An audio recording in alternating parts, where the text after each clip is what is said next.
To retired Colonel Douglas Macgregor, who joins us now. Sir, what's the strategy? Putin attacks a nuclear power plant. What's the strategy behind that? Is it just to intimidate civilians? The strategy was not to attack any power plants or the power grid. The Russians have very carefully avoided interrupting any power.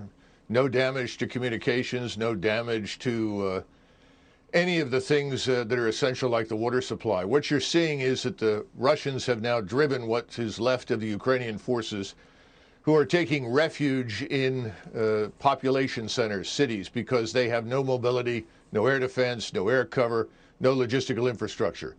They are now mingling with the population, much as we've seen in the Middle East. Whenever we drove the Islamists out of business, they ran into cities, used people as shields, the civilian population, and tried to avoid being annihilated. And I think that's essentially what's happening today with the population being used by the Ukrainian forces to avoid destruction. Do you think Putin will pull what I would call a Grozny?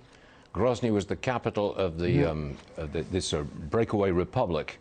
He flattened it when the civilians resisted. Yes. You're going to see this. I mean, is he going to flatten Ukraine? No, absolutely not. In fact, he's worked hard to capture most of it intact. Surprisingly little damage, frankly, Stuart. Much less damage than we inflicted on Iraq when we went into it, either in '91 and again in 2003. Now, I think they're just surrounding the Ukrainian forces, and they are annihilating them. And this is inevitable. And Mr. Zelensky, I think, is postponing the inevitable in the hopes that we are going to rescue him, and we are not coming. President Biden has made that very clear. You think the end is in sight? Well, the end the end of this phase is still a few days away.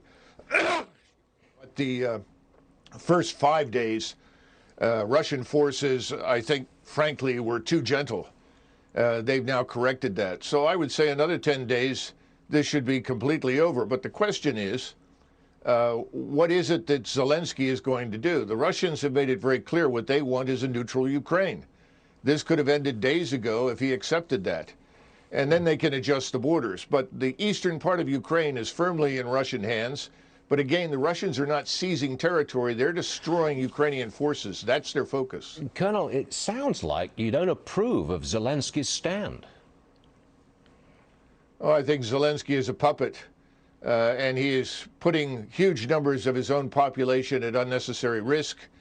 And quite frankly, most of what comes out of Ukraine is debunked as lies within 24 to 48 hours. The notions of taking and retaking airfields, all of this is nonsense. It hasn't happened. He's not a hero when he's standing up for himself and his own people? You don't think he's a hero? No, I do not. I don't see anything heroic about the man.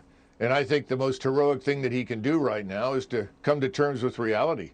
Neutralize Ukraine. This is not a bad thing. A neutral Ukraine would be good for us as well as for Russia. It would create the buffer that, frankly, both sides want. But he's, I think, being told to hang on and try to drag this out, which is tragic for the people that have to live through this. I'm inclined to disagree with you, Colonel, but, you know, we'll see how this works out. Colonel Douglas Macgregor, tough guy. Thanks for being with us, sir. We'll see you again soon. Thank you. Thank you, Stuart. Lots of different opinions on this show.